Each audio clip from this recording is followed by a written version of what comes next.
Good journey, everyone. I am the Crucial Crew member, Jay. Welcome to Space Oats, a Star Wars podcast. I have a feeling that there's not going to be very many people joining in tonight, but that is quite okay because I just wanted to make sure I did this week. I was available, so yeah. So if anybody joins in, that's great. If not, you can hash in later on your thoughts about some of the things that I'm talking about tonight. We just got a couple things, but one of them is going to take up probably a lot of the time this evening. I kind of made it themed a little bit to this time of year. So I know a lot of people are talking about scary stuff. So StarWars.com had a list of some of the most scary moments in Star Wars. So we'll talk about that list. I'll add a few of my notable mentions as well that maybe weren't added on that list. I actually got finished listening to another podcast that kind of did this theme for this week. So had some other things come to mind with some of their thoughts on some of those episodes or stories as well, which kind of reminded me of some things. But then there's even some things that I don't think were mentioned either on StarWars.com or those other podcasts. I'll give a shout out to them a little bit later because they're really good friends of mine and I love their podcast as well. So, but anyway, also we're going to do a little bit of Today in Star Wars. So, welcome. Welcome. Thank you for joining. Again, I am the Crucial Crew member. My name is Jay, and former crew member of the Halcyon Galactic Star Cruiser. I don't mention that enough, and I should mention it more nowadays because I want everybody to remember it. I know that most people that listen to this, I've met on Star Cruiser, but if you're new to that and you never got to experience it, I'm so sorry. But yeah, so let's go ahead and start things off with specifically talking about our little moment today in Star Wars, something that actually I never actually saw. So, and I wanted to do a little bit more research on this, and I totally kind of forgot as far as like the specs of it, because I really don't. I mean, let's just go ahead and get into it.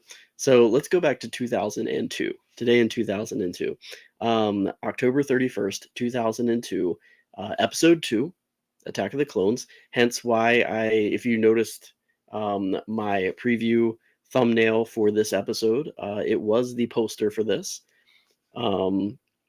which was Episode 2, Attack of the Clones, returning to theaters, but returning to IMAX theaters, only IMAX theaters.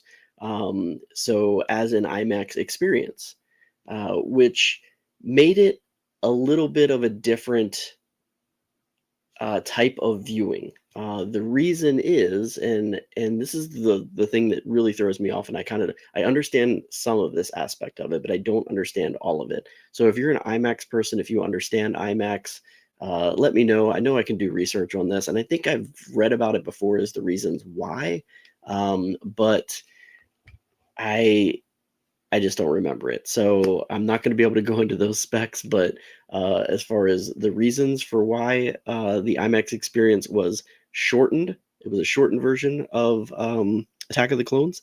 But anyway, it was a lot of Attack of the Clones was filmed on digital film, which was like one of the big groundbreaking things as far as Attack of the Clones. It was a state of the art cameras. They hadn't really used these ever before. I mean, well, they kind of have, but not on this grand of a scale. So George Lucas wanted us to experience the full look of those cameras, the full feel of those cameras, and how it was meant to be. So it was released in that digital image was enhanced through an IMAX process to fill the normal 8-story screens that IMAX are. Like a true IMAX experience is an 8-story screen. If you've ever been to one, if you haven't, they are amazing to go see. Unfortunately, I never had the ability. I'm moving around too much, and my little Star Cruiser thing fell off. So I think I'm gonna have to move this over a little bit. That way it doesn't get me bouncing around, and as I am so excited about Star Wars all the time. But I never got to experience this in the IMAX theater. There was one, I think the closest one to me at the time was the Smithsonian in DC that was showing it. So for me at the time in Maryland, that was about like hour and a half drive, depending on traffic. And then, of course, you had to deal with either parking there or taking the metro, which I probably would have taken the metro had it have been. But yeah, I was really young at the time, so it would have been kind of relying on other people kind of helping me navigate because I really didn't never had ventured really into DC at the time. So I never really got a chance to go see it in the IMAX screen, which is I kind of want to wish it would come back out so that we can experience that again. I know that there's IMAX screens down here, so that would be really cool to be able to see if that ever happened and it was re-released. So Disney, if you're hearing, I doubt it, but that would be really cool to re-release Attack of the Clones. Um, I would have thought that I guess the time that we would have gotten it probably would have been for the anniversary, but yeah, so maybe down the road at another milestone anniversary, we'll maybe get that released again. But so it's an 8-story screen, and also the sound was amped up, which everything about THX and the sound and the sound quality of the Skywalker Ranch does. That's one of the big things about Star Wars is the sound. The sound is amazing. Special effects with the sound was amped up to about 12,000 watts of uncompressed signal, which I have no idea what that means, but I'm sure it's a lot better than what we're used to. And if you saw my little picture of the IMAX kind of preview or movie theater poster, which is a cool poster. I wish I actually would have this poster. It's a really neat poster. Yoda on the front of it, kind of like standing on the world with kind of all the different locations where the IMAX was going to be played. So I know that I can see some of them very clearly as far as like Seattle, because you have the Space Needle on there. I noticed the Golden Gate Bridge, St. Louis, looks the arch is on there, so I guess it was in St. Louis. New York, because you see the Empire State Building, I guess that's what it is. I know DC, because you have the Capitol there. Yeah, I'm not sure some of the other locations, but didn't really get to everywhere because there's not everywhere has an IMAX screen. So it was very select theaters picked throughout the U.S., and I'm not sure if it went outside of the U.S. for this. Don't know if there's any IMAX screens anywhere else around the world. I'm guessing maybe London, if that would be like one of the areas, most likely. But and then the poster says size matters not, because Yoda's very big at this point on top of all these locations, except on an IMAX screen. And then it reads Attack of the Clones, the IMAX experience. So yeah, I unfortunately never got to see this in the screen. So the other thing about the IMAX, which I didn't realize, and I don't know why this is the case, this is the other thing that I don't understand as far as the IMAX format, the digital format that it is shown in, is they have to cut the film down in length. So I don't know why it has to be 2 hours. So they had to cut out about 20 minutes of film for this. So because of the length of Attack of the Clones, that's about how much footage they had to cut out. So a lot of things were cut out of this film to make it approximately 20 minutes shorter than the original release. I'm going to run through a lot of the scenes that were cut out. You probably wouldn't really even notice some of these scenes if they were missing, honestly, because I watched Attack of the Clones today with the mindset of, if these scenes were cut, would it have really made a difference? And it doesn't really, because a lot of these scenes were kind of just trying to get you from one scene to the other in a little bit more of an extension. So the first scene after Padme's assassination attempt fails with Amidala, Bail Organa, Yoda, all of them in Palpatine's office. That one was basically completely wiped out. Which I would think that that's a pretty big scene to be taken out. That's one of the exception ones that I thought was pretty kind of cuts off a little bit of the setting up of the storyline in the beginning of the movie.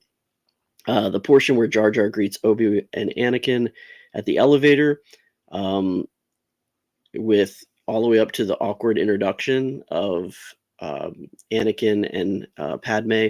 All of that was removed, which, yeah, that could have been shortened up a lot. I can see that being okay and not really affecting the story.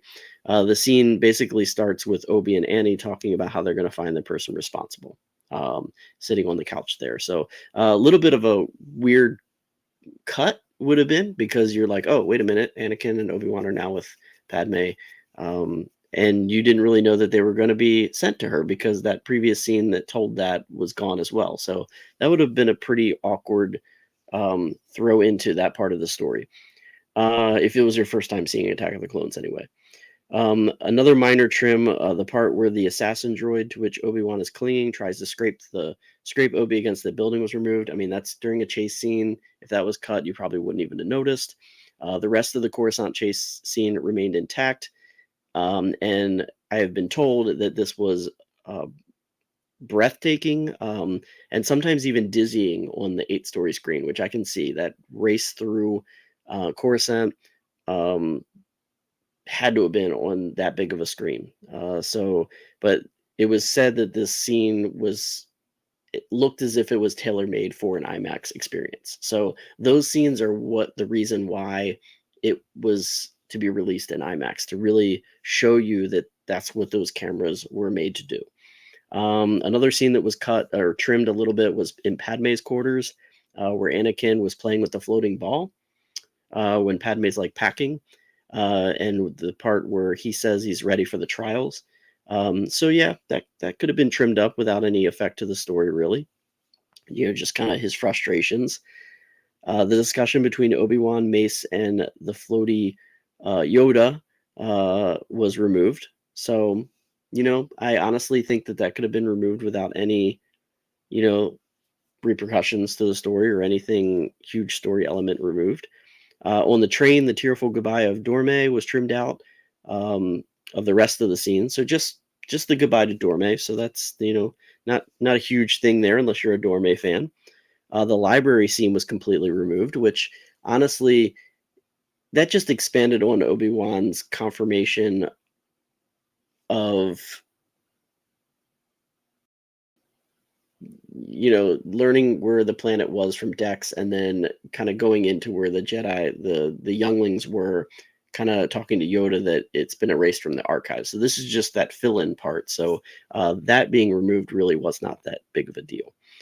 The very end of the arrival on Naboo, where they're walking down the long curved columned pathway, was trimmed, which completely kind of useless there, as was the entire meeting with Queen Jamila. Again, not too much of a big deal with that one being taken out. When Anakin and Padme arrive at the Naboo Spa and Resort Island, there are quite a few minor trims. Part about here, everything is soft and smooth to the hand touch and back rub. All that was clipped out. So all that mushy stuff, if you weren't big on the romance part of Attack of the Clones, no effect there. As far as the rest of the Naboo scenes, only ones that were left in were the dinner table scene with really interesting crafted digital pans, because again, it's now cut a lot from the sides, so they actually had to pan a little bit differently with some of those scenes because of that reduced ratio. And everyone says it was really almost 100% smooth and natural, and you couldn't even really tell the difference. And then there was a much abbreviated but significantly smoother fireplace scene, which is interesting. The "I'm haunted by the kiss you never should have given me" is one of the exercised lines. Again, one of those just weird lines that Anakin says that is totally fine.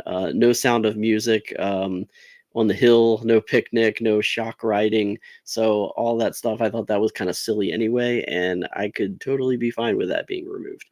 On Camino, the portion of the scene where he heads back out to his ship to have R4 send a message back to Coruscant was trimmed out, which is kind of fine, because then you would just go back to Coruscant and see Obi-Wan talking to Yoda and Mace Windu. Boba's firing of the Slave One cannons was trimmed out of the fight, but some didn't even realize it until after the scene was over. And watching this, it almost seems like the explosion that happens from Django's rocket pack and the explosion that happens from the Slave One is almost the same look of Obi-Wan getting thrown. So one of those taken out would totally have been fine. The Anakin, a sheet, a dream, a moan scene is gone. It goes straight to Anakin in his meditative Vader-esque pose on the balcony. So yeah, you didn't really need to see what Anakin dreamed about. That's totally okay. On Tatooine, 3PO's introduction of Anakin Padme to Owen Beru was cut, taking with it Beru's one and only line. So if you were a Beru fan, you would have been upset about that. So I guess, kind of, you would have maybe had the introduction of Cleek, maybe? I don't know. It would have been a little bit confusing seeing him just kind of show up and just talking, but and not really knowing. If you didn't know who those characters were, if you weren't really a Star Wars fan, that would have been a little confusing. In the confession scene, the beginning part in which Anakin comments about the shifter broke was cut. Life seems so much simpler when you're fixing things. All that was cut. And the ending of the confession scene um, was the original ending.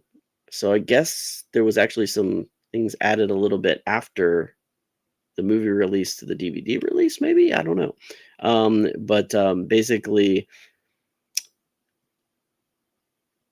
was where Padme's line is to be human kind of finishes off. There was a little bit more after that, and I was thinking, and and kind of like talks about, but that's not the Jedi way. So it kind of getting cut off at where Padme stops would have really worked pretty well, honestly. Dooku's entrance into Obi-Wan's floating cell was trimmed a little bit, as was the end portion about it might be difficult to secure your release. Yeah, totally would have been fine. The scene in Palpatine's office where he manipulates Jar Jar to consider making the emergency powers motion in the Senate was removed completely. So, I mean, I think that would have been not too bad because, you would have just seen it more as a Jar Jar blunder rather than something that was kind of a seduction by Palpatine, like twisting him to think that he needed to do it. Um, Yoda and Mace's conversation, where Mace states that their abilities to use the Force are diminished, was cut out. I think that would have been okay. I honestly, when I watched it today, didn't even notice that scene, so I think I missed it while I was watching. I was doing other things.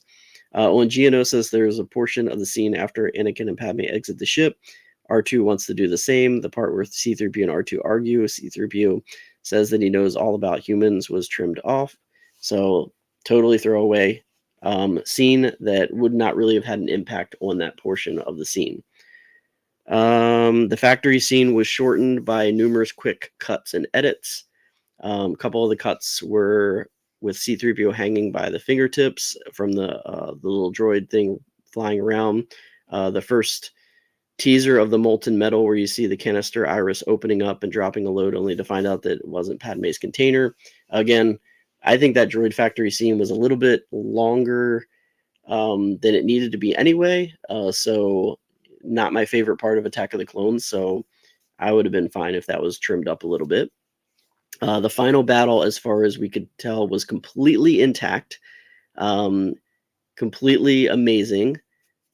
And you could see pretty much everything going on. Everything was crystal clear. So again, Attack of the Clones, all of the digital camera work, when it was in IMAX, it was so much more clear to see. So again, this was the reason why it was released in IMAX, was mainly for these types of scenes that needed to be seen in that more crisp digital format and being able to see it on that bigger screen to take in everything from that. There was a change also in one of the scenes, not a cut, but a different edit with the film. When Padme fell out of the transport and the trooper arrived to help her, it was a different version where she actually just kind of makes a grunt and says, uh-huh, like after he offers assistance. and asks her if she's all right. Um, so a little bit different from the final version that we got. So I don't know. I guess when they were editing, they maybe used a different cut of the film from that. So pretty interesting that that was the case. But yeah. So again, a little bit did they had to cut out 20 minutes, so all of that kind of added up to that 20 minutes of footage, which was able to have it released in that 2 hour time frame so that it could be experienced on the IMAX screen. So again, I never saw it. All of this actually I found, as far as the notes of what was cut from it, was from the force.net online. So that had like a rundown of all that, a recap, because those guys went and saw that in the theater when it came out, and they kind of took the notes of what was removed from the film. So yeah, um, I unfortunately never got to see it. I don't know if you saw it. Let me know in the comments what you thought about IMAX version, the IMAX experience of Attack of the Clones. If you saw that in the theaters back in 2002 was when that was released.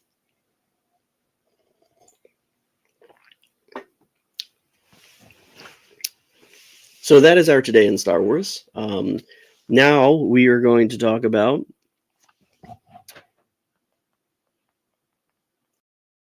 I think, hold on one moment. I just wanted to make sure I didn't have anything else today. Yeah, no, that was it. Okay.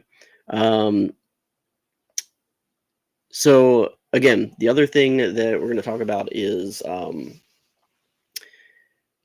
basically scary moments in Star Wars. So, and I have a bunch of pictures here, so I gotta get those up because I just wanted to have pictures to go along with everything, and I thought I had this ready, but I guess I didn't. You know, had all this time today to get ready for this. It's a lot nicer when you do this during a week where you have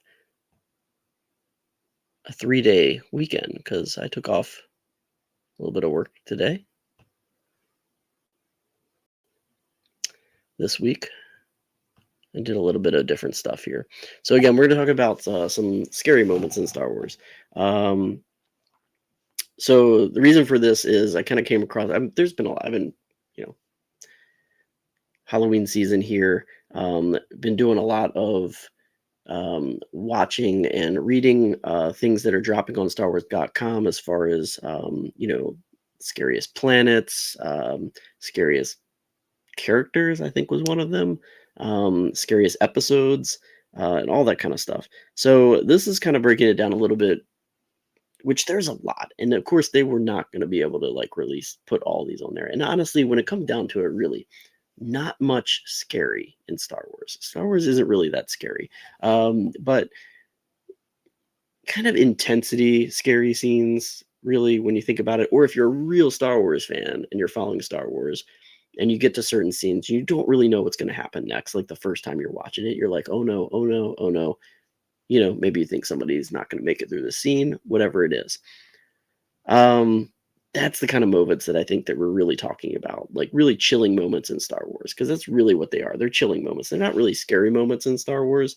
There are a couple, with a few exceptions, that are kind of freaky and crazy, especially if you have fear of like certain creatures. So, but yeah, so StarWars.com had a list of 13 different scary scenes in Star Wars. So kind of go through those. I'll throw in a couple of other ones. I was also listening to one of my favorite podcasts this afternoon, the Full of Sith podcast, which is hosted by Brian Young and Holly Fry.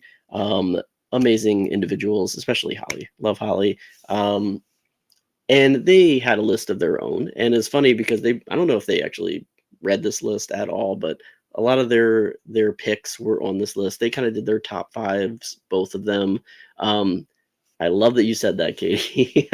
I love that you said that one, because actually that was my kind of pick that was listed on StarWars.com. Wow, I love that. I love it when certain people think in the same mindset of things. And I was a little, was I? Yeah, I didn't realize I was that close of the age in the as you. So yeah, I was 4 years old at the time. So and that was the first movie I saw in theater. So we'll talk about that. But matter of fact, I'm watching Return of the Jedi right now. But yeah, so Holly and Brian, a lot of the ones that they mentioned were actually some of the ones that were um listed on StarWars.com, and then there was a couple that weren't listed. So if you have any, throw them up there in the comments, as Katie just did. So Katie did mention one of the ones, probably the one that scared me the most when I was youngest, because that's the one that kind of remembers that. And I think it's still one of the greatest, scariest scenes. And I think it even well, we'll talk about that when we get to it. All right. So the first one, I'm going to go ahead and share my screen here because I'm going to go ahead and put these up. That way you can kind of see these a little bit. And this one I actually love because this is one of my favorite characters actually from A New Hope, but like one of my favorite side characters actually. And this one actually freaks me out too a little bit, um, because who who doesn't think about how awful it would be to drown? I mean, man, that's like got to be one of the craziest ways to go. I mean, honestly, I just don't. Oh, I don't want to do that. There we go. Right. All right. Anyway, so I mean, it's got to be terrifying, right? I can imagine if I was 4 years old seeing Star Wars for the first time in the theater. Can't do math. Hey, then we're the same age. But so the Dianoga, and I love the Dianogas. The Dianogas ended up becoming one of my favorite creatures from Star Wars. It is my favorite kind of side character of A New Hope. I think I've mentioned that when I did my crucial character picks from Star Wars. That was my first pick that I ever did, actually. And I have my little baby Dianoga right back here in its little cage that I got from Batu because I love Dianogas. They're amazing. They're cool creatures. I wish we had more Dianoga scenes in Star Wars. I hope we get more Dianogas at some point. And they're much more scarier, and we have much more scarier moments with Dianogas. That would be great. But I mean, for one thing, you're in the Death Star, one of the scariest places to be. I mean, a planet killer. Then you go into a trash compactor that's claustrophobic, which is, that's intense and scary for those of you that have that fear that of claustrophobic phobia. Plus, you're filled with nasty, murky, garbage-filled water, and then you can't see what's underneath of you. Here in Florida, you go to the West Coast, East Coast in the water, you can see straight down to the sand. You can see your feet. You can see everything that swims by, all of that. There's no surprises. Not knowing what's in there, that's disgusting. That's disgusting. And then if you kind of put yourself in Luke's shoes, that quick feeling of something wrapping around your legs and pulling you under, and then all of a sudden you're gone. You're gone. Um, Obviously we knew that Mark Hamill, Luke Skywalker, was the hero of the film and he was going to get out, right? But still, crazy scary, right? And yeah, so I love the Dianoga. I love the Dianoga seeing the trash compactor. I loved reading A Certain Point of View with the Dianoga and then kind of learning a little bit more. It made it less scary, unfortunately. If you've ever never read that and you don't want to make the Dianoga less scary, don't read the Dianoga story because it does make it a little bit less scary. You kind of feel a little bit more for the Dianoga. But then again, I love the Dianoga, so that's great. Scene made me never want to swim in lakes where I couldn't see the bottom, right? I mean, Jaws kind of did that for me, but yeah, like that is it could have done that for some. That could have been the movie for some people. So the next scene we're gonna go to is from Empire Strikes Back. The Empire Strikes Back scene here. And this is not the right one. Did I not take a picture of that one?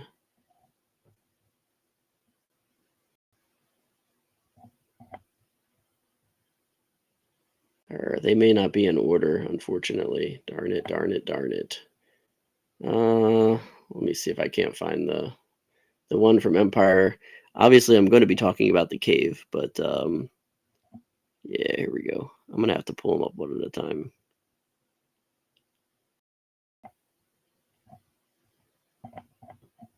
Let's share this tab. All right. So this one.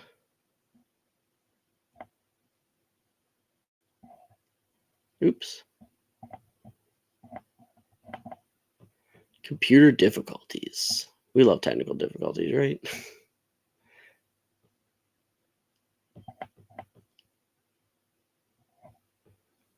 All right, let's go back to sharing my screen.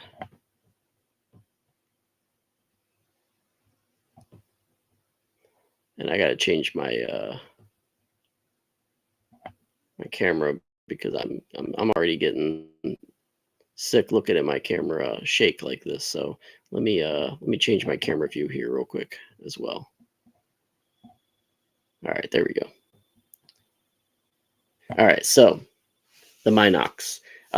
This actually is kind of a jump scare for Star Wars. And it was already kind of creepy. You didn't know, like they just go fly the Millennium Falcon flying into that cave, what we thought was a cave, um, inside of an asteroid. You thought that that was gonna be something's gonna happen in there, right?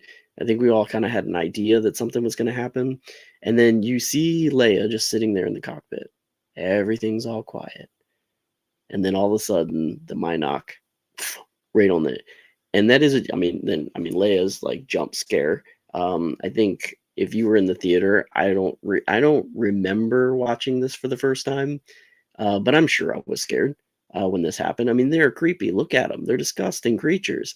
The Minocs are, uh, but just kind of like seeing the Minoc kind of fly out of Leia's corner of her eye, and then her kind of lean forward, and then all of a sudden this thing like puts its face on the window. Definitely a jump scare for Star Wars. I would say it is a fun jump scare. The Inox my eyes were really funny. I think it was so quick you couldn't really focus on that. Um, and then from that point on, you knew something was going to happen after that because they all went outside in the cave and everything was going on. But that was a great jump scare for Empire Strikes Back.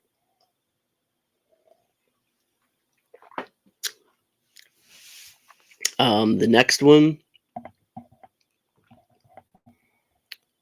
Oh yeah, this is going way out of order. I can't do it this way. All right. So anyway, well, preview for what I was going to do. I don't know why they're not going in order, but anyway, this one is not too much of a scare per se, but just you knew something was going to happen, right? With this scene, ever since when they landed on Bespin, um, Leia just had this like feeling not to trust him, right? And when you're walking towards that room, just the way the intensity, Chewbacca's look right before, like he sensed something, you knew that something was going to happen right before they opened that door. And then, of course, Vader just stands up. Um, and I think this is one of those just chilling scenes where you're just like, oh no, this is not going to be good. What's going to happen at this point in time? Han draws his blaster, fires a couple shots. Is he going to live through this film? Is something going to happen to Han? Vader, force pulls his blaster away, and then Boba Fett comes kind of walking out the side there. So this is, I think, this is a moment in Empire Strikes Back where I think maybe you felt that somebody was not going to make it out of this movie. So kind of intense, more so than scary, but I think it was a good addition to this list. I think. I think it's kind of funny also a little bit in a way that you you kind of look at Leia and you're like, she's got to have this little "I told you so" moment to Han. That she knew something was up with Lando, um, and what was in the invitation for some refreshments turned out to be their capture, which so not a scary moment, but definitely a intense scene where you didn't really know what was going to happen to the heroes after this point. And then another one, which I basically from Empire Strikes Back as well, which I showed a little bit earlier, kind of as a preview, was the cave scene. The cave scene, which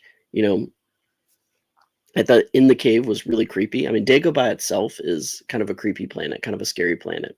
All these creatures, one actually swallows up R2. You don't really know, what else you're going to see on that planet when Luke is told about the cave and he's told to go to the cave.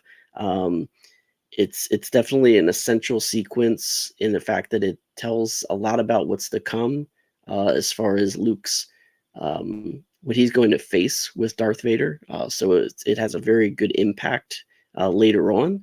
The first time you watch it, you don't really get it, but then when you watch it again, you kind of see that foreshadowing moment, not really knowing what's in there, what you're going to see in there.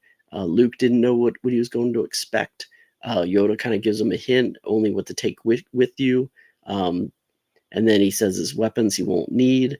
Luke kind of defies that, and takes his weapons anyway, and then has to face basically a vision of Vader within the scene. So definitely kind of, I would say, a little bit of a scary moment for this scene. I definitely agree with that being on this list.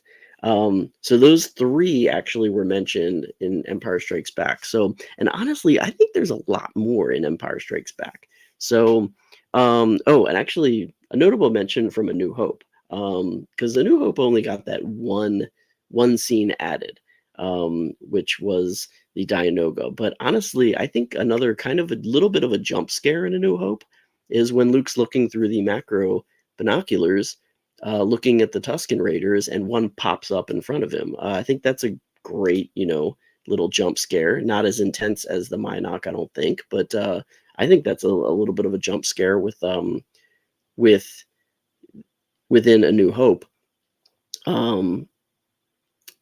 Another kind of like scary moment in Empire Strikes Back is the Wampas. I think the Wampas are great creatures from Empire Strikes Back. I think they're, scary in a way.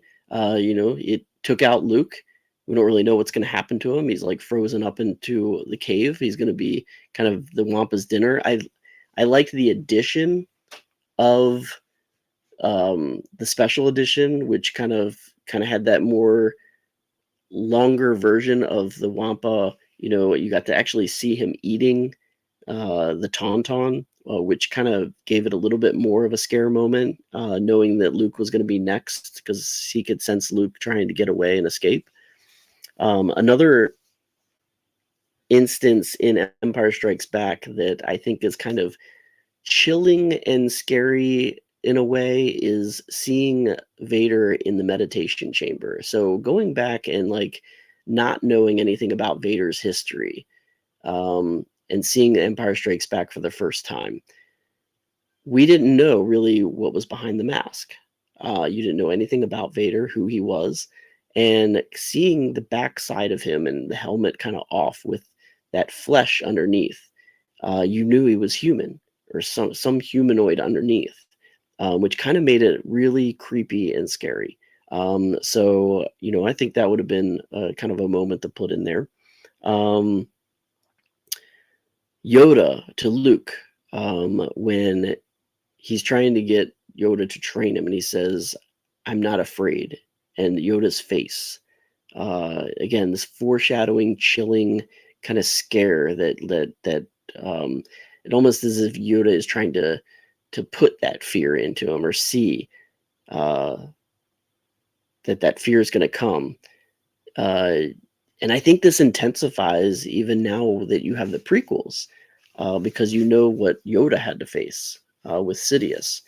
And you can tell that that's kind of behind that saying to Luke, when he's saying, you will be.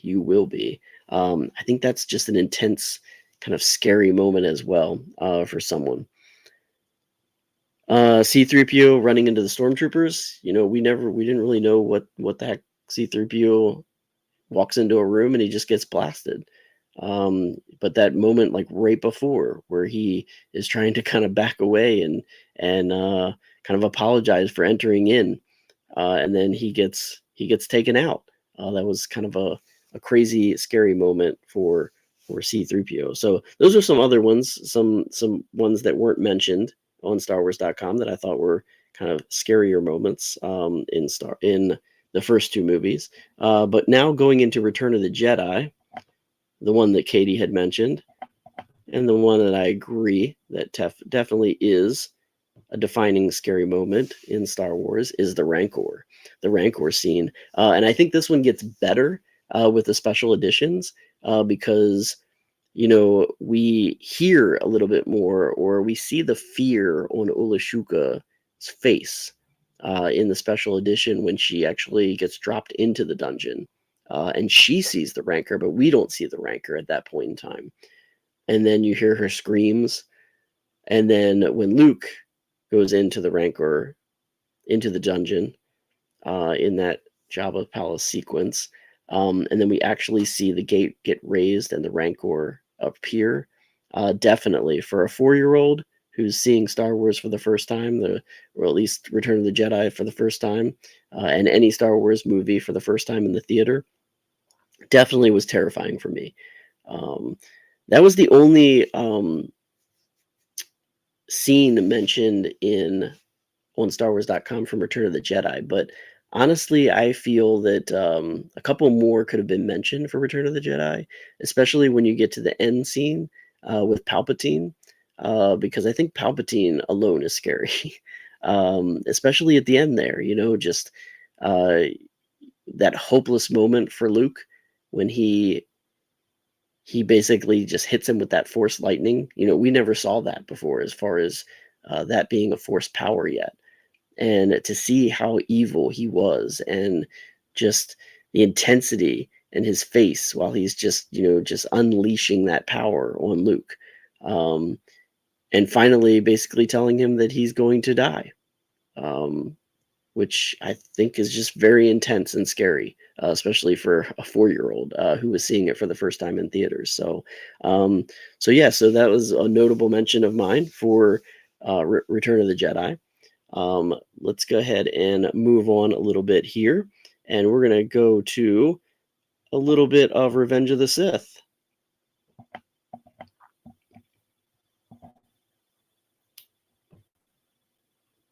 So Revenge of the Sith, not a lot of scary moments in the movie overall until you get to the end. And I don't really think it's more scary, but this was mentioned in StarWars.com, but I think this is more just like a chilling scene, because that this is it. This is the confirmation that Anakin has now made the decision to join the dark side of the Force, to join the Sith. And this is where Mace had Palpatine on the ropes, ready to take him out, and then this is when it gets, the movie gets put into high gear because Anakin betrays Mace Windu at this time and slices his arm off. So really intense. From that moment on, you see the intensity of Anakin. I wouldn't say that Anakin is scary as Darth Vader. I would say that if there's any other notable mention in Return of the Jedi of this, or Revenge of the Sith of this, is a couple more. One was actually mentioned on StarWars.com, but the other one that was not mentioned was Sidious and Yoda. And again, Sidious just how he basically changes from Palpatine to Sidious, especially when the Jedi come to arrest him before this scene. That moment where he just like jumps out of his seat is pretty intense and scary. And then also when Yoda, just him kind of going at him and then finally realizing that he's going to defeat Yoda. I think that's an intense, scary moment for someone that's seeing Star Wars maybe at a young age for the first time, and for somebody who started with the prequels and never watched the originals. I think that's a scary moment for someone who's watching them. The other scene that was mentioned from Revenge of the Sith that is a scary scene in a way is the Mustafar end of Anakin scene. So again, really intense. This scene was kind of the reason why it got its PG-13 rating. And it wasn't really scary up until the point where you get to the end. And just that more chilling, disturbing part of it, where you actually see how Anakin lost his limbs, got burnt to a crisp. And the planet itself, Mustafar, is just intense and scary.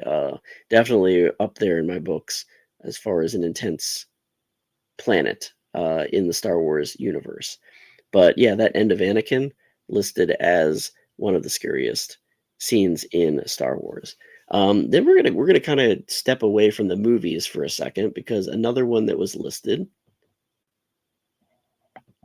was this, and I think this is actually one of the most scarier scenes from the animated series, and this was from the Clone Wars.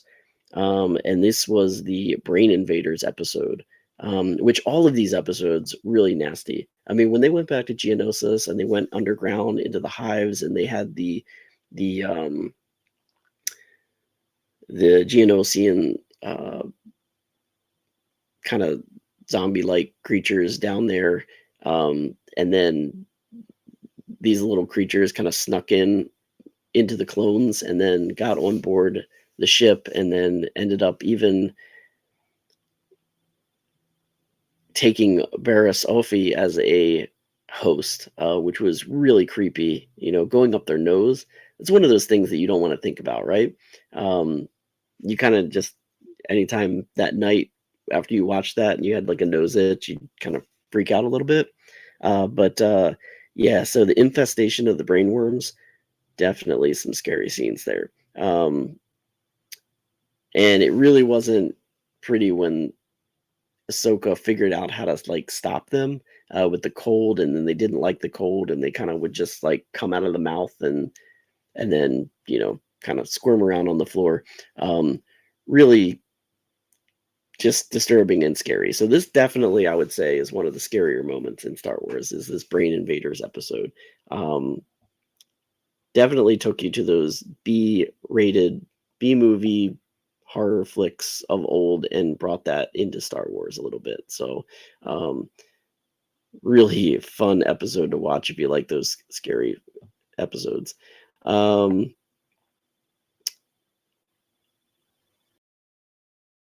As far as the Clone Wars, I couldn't really think. I know that, I mean, there's a couple of Night Sister episodes with Dathomir that are pretty intense and scary, but I'm going to talk about that one with the Rebels one that I think is the most scariest one, was the one with Rebels, as far as animation. But Full of Sith podcast actually mentioned the Lair of Grievous episode, which that one I think is pretty intense as well. If you don't remember that one's a good episode, that Lair of Grievous episode. So just wanted to make that as a notable mention from the Clone Wars. But going on to Rebels, Rebels actually didn't really have a lot of scary episodes, except for definitely this one, which was in season 3 of Rebels, the episode Visions and Voices, which was really intense and scary, because this was where we get to see that even in death, the Night Sisters can wield great power.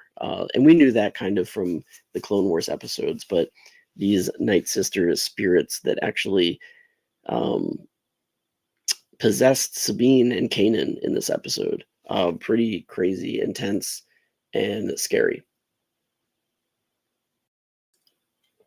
So, yeah. So, I don't know if you remember this episode, but season 3 of Rebels, definitely go back and watch that.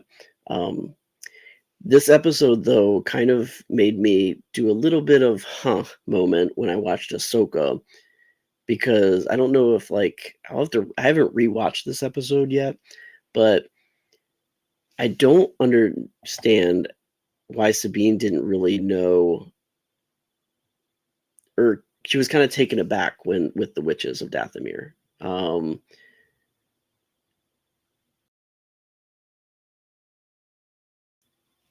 and sorry I missed the past couple comments. But yeah, Katie was commenting on some of the other things that definitely scary and intense. Can't remember what you were referring to there. Emotional, intense, anything. Um, but the Obi-Wan leaving Anakin and Mustafar was chilling. Yes, it definitely was chilling, more so than scary. I agree with you there. I don't know why my scroll wasn't going down with my chats, but anyway. Um, but yeah, the intensity of this Rebels episode, probably, I think, as far as the Night Sisters go and the animated part, I think this was actually, I think this one was scarier than any of the other ones, honestly. It was really creepy, scary, as far as the animation part of this episode. If we ever see anything like this in season 2 of Ahsoka, now that they're going back to Dathomir, see this in live action, that's going to be insane. So, but rewatch this episode, or I don't remember. Yeah, it's one of those, because I think it's actually just a one-off episode, honestly, of season 3, and it's right there in the middle. So, it's easy to forget. But yeah, this was one of those moments though that I felt that it was weird that Sabine didn't like. She was kind of, I don't know, like surprised about the Night Sisters and the witches, because she had been there. So that was kind of confusing for me. Unless in the end of that episode it explains that somehow. I don't know if she like forgot everything that happened. I have no idea. But the next one is going to take us to The Force Awakens. So we're going back to the movies here. The Force Awakens, not a really scary film either, overall, but the Rathtars had a little bit of a jump scare, with them being on the ship. Han was hauling Rathtars, and it kind of just popping up there in the window. Again, this is kind of one of those funny, scary categories. It's not really scary, scary, but kind of funny because it's one of those kind of like weird classic monster horror movie things that like the monsters weren't really scary, but they were just kind of goofy looking, and but still had some jump scares. So I know I jumped out of my seat when I saw this in Force Awakens. It was one of those little jump moments. I remember this one uh, definitely. And but once they got out, it was more just like funny, thrilling part of the movie. Not really scary part of the movie, but definitely worth mentioning. And that one was mentioned in the list on StarWars.com. I don't really remember any other moments in The Force Awakens that had any scary moments, honestly. But nothing was mentioned from you jumped and then laughed. Yeah, exactly. Same. I think I was the same way. Um, Nothing was mentioned from The Last Jedi or Rise of Skywalker. And honestly, The Last Jedi, I would have mentioned on Octo when Rey was kind of first meditating on the rock, and Luke was like telling her how to like reach out to the Force. And she kind of starts going deeper and deeper. And then she sees that cave in The Last Jedi in her mind, and she kind of is drawn to the dark side, as Luke says. That was an intense, I think, scary moment, especially when you look on Luke's face and you see that he is scared of that power. So I would definitely put that as far as a notable mention from Rise of Skywalker, and then also Snoke. Snoke, seeing him in live action, and especially when he like gets up and hits his lightning on the ground and like pushes Kylo back, um, definitely intense, and it really showed how scary he was as well. But yeah, I think those are two notable mentions from The Last Jedi. Rise of Skywalker, I would say just that whole Exegol is just creepy and scary with all the Sith acolyte people and the Emperor Reborn. All of that is just creepy and scary. I mean, the Emperor again, scary. And that whole Exegol scene, Exegol definitely one of the scarier planets in Star Wars, um, having all that Sith history. So I would definitely say that those couple moments were notable as well that were not mentioned. So, moving on though, we're going to go back to Rogue One. And I think everybody will agree that this was an intense, scary, terrifying moment. This is what we all had kind of thought about Vader being, and having this. And I thought that this moment in the movie really put a lot of intensity at the end of this film. Um, this sequence is terrifying, and if you put yourself into those characters, those if this was something that was really happening, there is just no hope for those individuals, those rebel officers, and Vader just tears through them in horror.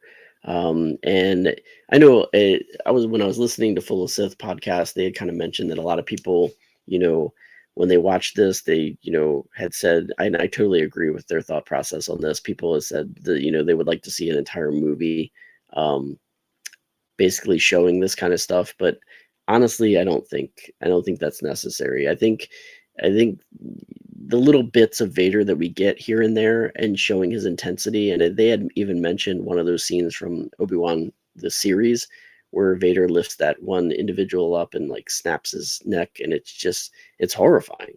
And I don't think you could actually sit there and watch a movie with all of that.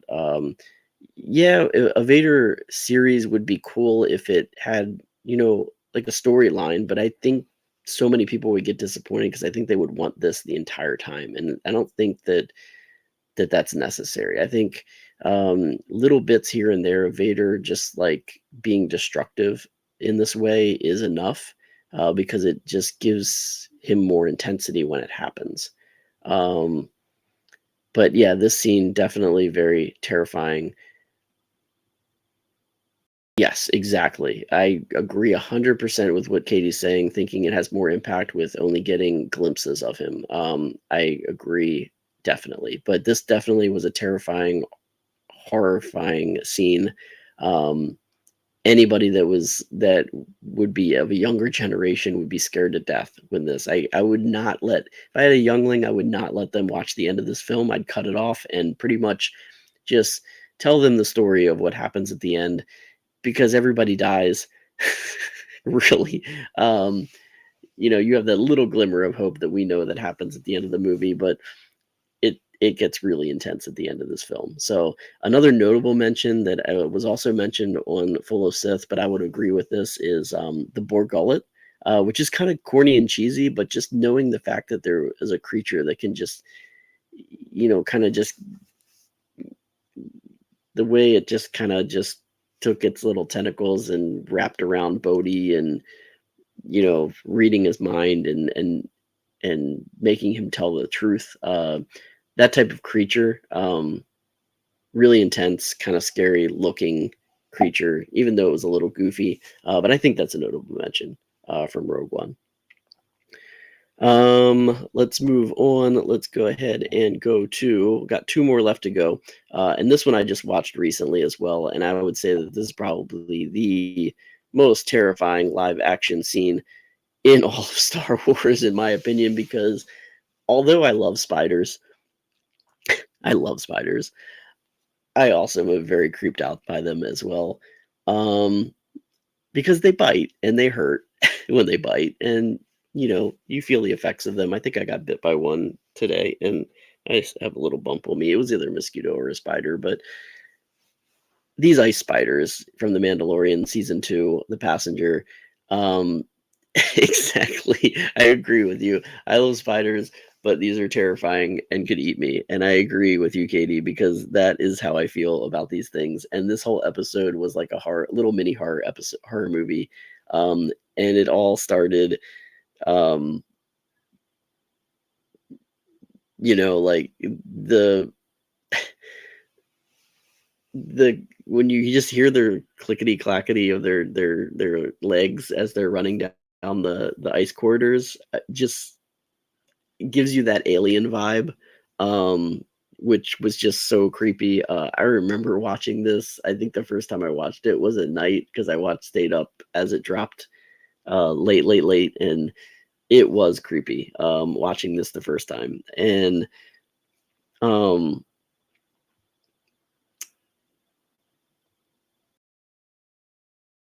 how they were just kind of like gaining on Mandalorian Grogu and the creature that was the passenger creature. I can't remember the name of that creature, but and then they were kind of swarming around and getting in front, and he's still having trying to take him out, chasing all the way back to the ship. Everything about it. The whole sequence. I mean, that episode could be a horror movie, honestly. And those spiders. They also showed up in Rebels. The frog lady, yeah, I don't know what her actual name is, but the spiders also showed up on the planet. I can't remember the planet's name in Rebels, where the Bendu was. But the spiders were there as well, and not as creepy there. But when they went into the caves, yes, creepy. But now we get to see them live action, and live action just took that intensity to another level. So, definitely creepy, terrifying, scary. I would say, as of right now, live action, right now, that is the scariest moment in Star Wars. My favorite scariest moment is the Rancor. This is definitely the most terrifying live action moment. And then animated would be the Rebels season 3 episode where they go to Dathomir with the Night Sisters. Those are my top 3. Those are my top 3. But we got one more left to go. And this one goes to one of the most recent episodes that we have seen, and I could not mention this, right? Because Ahsoka had some creepy, scary moments, but this scene was definitely one of the scarier ones where the dead actually arise. This is this first glimpse of what we're going to see, maybe a lot more of, as Thrawn gets to Dathomir and unleashes an army of the dead, possibly, where the night troopers actually arise after the chants from the Great Mothers, and they just in zombie-like form just continue to go after Ahsoka, Sabine, and Ezra, all the way through the end of the film there, the episode. So definitely have to mention that one. It's one of the scarier moments in live action as well, but I'm more scared of those ice spiders. Definitely. Yeah, so those are the scariest moments that were listed on StarWars.com, as well as some other mentions from Full of Sith podcast, which I listened to earlier today, and some other ones that I didn't hear anybody else mention, so I just wanted to mention those as well. So, don't know if you have any other ones that you can think of that are in Star Wars, maybe some that I missed. Katie's saying it was scary knowing that these troopers basically volunteered to be made undead. Yeah, that was true. They knew what they were in for. They knew that they were. You wonder to know like how much they knew though. Were they told that they just were going to be immortal in a way, that they couldn't die, but they could die? But yeah, I don't know. You wonder how that initiation process went. But anyway, maybe we'll find out a little bit about that in either Ahsoka season 2 or wherever else Thrawn is gonna show up next.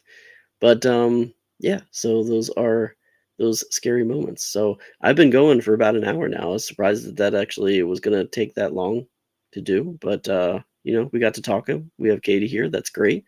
Good to see you joining in. And yeah, so that's about it for tonight.